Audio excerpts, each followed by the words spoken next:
Hey, what's up, you guys? It's Toolsara. So, one of my awesome followers asked me if I could do a video on how to use rethread sets and taps and die sets. So, let's hop right into it. So, we're going to go over the tools you need first and when you're going to use each one of these sets. So, if you are drilling a new hole out and trying to put threads in a new hole, you want to use your tap and die set. Or if you have a bolt that is just like a rod and you're trying to put some threads in it, you'll use the dies. Okay, if you have bunged up threads and you're just trying to clean them up, you want to use the rethread set. So the tools you will need, obviously you're going to need the rethread kit or the tap and die kit, depending on your situation. This you don't necessarily need. It's a big help though. These are tap sockets for your taps. So you put the taps in there and it actually holds your square drive and you can use these taps on a ratchet. Big help. If you don't have those, 12-point sockets or the external sockets normally work to grab square drive ends on these taps and dies. Next thing you will need is a tap index. You can search them up online. Some bit sets have them. Mine have them in there. But that tells you what your tap size and what you need to drill it out to. So if I wanted to put a 1/4-inch tap in it, I need to drill it out to a 1364. So that's a big help. Really helps you get right on the money. And last but not least, you need some cutting oil. I know this isn't cutting oil, penetrating oil. It's all I have. I really need to go get some cutting oil. But let me drill a hole in a piece of metal real quick, guys, and we'll get started on this. All right, you guys. So I have my hole drilled out to a 5/16 hole. I'm going to tap a 3/8 tap in there. See, it says 3/8 tap size, tap drill. You go over 5/16. So if I drill it out to 5/16, this 3/8 tap that I have right here should be just about to go through it, but oh, not quite. It can just fit in the tip of that hole. That's exactly what you want. Okay, you want it to just be able to fit in the tip of that hole like that. Just the very tip of your tap should rest in the hole, and you know you've got your hole sized right. Okay, so I'm about to set my camera up, and then I will go into the actual tap process. So you guys stay tuned.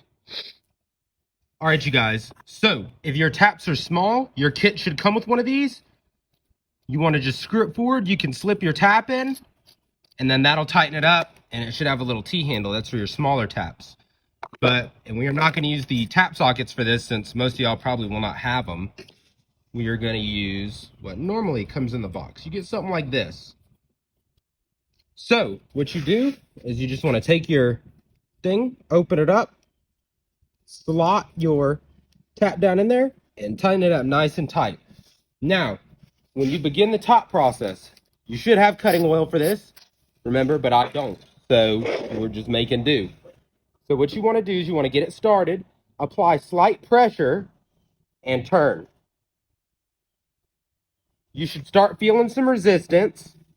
That's a good thing. That means it's cutting into the metal, and you're starting to make those threads. And after we tap this hole out, I'll show you guys how to use the rethread kit on the same hole.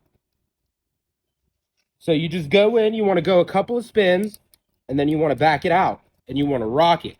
Kind of clear up what you've got so far. Keep going a little bit further.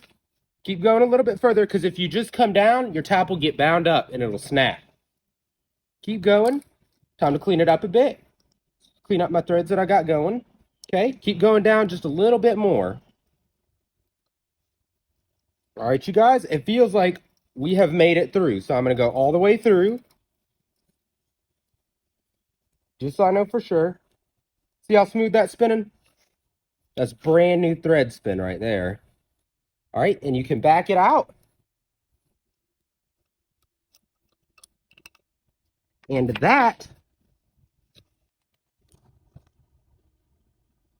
is a brand new threaded hole. And that's what you use the taps for. Okay, so this was a 3/8 by 16 course. So we're going to grab the 3/8 rethread kit. And so this one's going to go in really easy, but it's the same process for rethreading.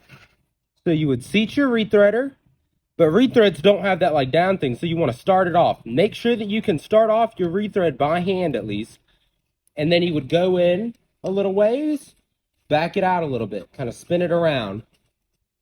You would go in a little ways, back it out, spin it around. Let me go grab my wrench so I can show you guys. All right, I'm back. So you would spin it around, and then you would spin it back and forth.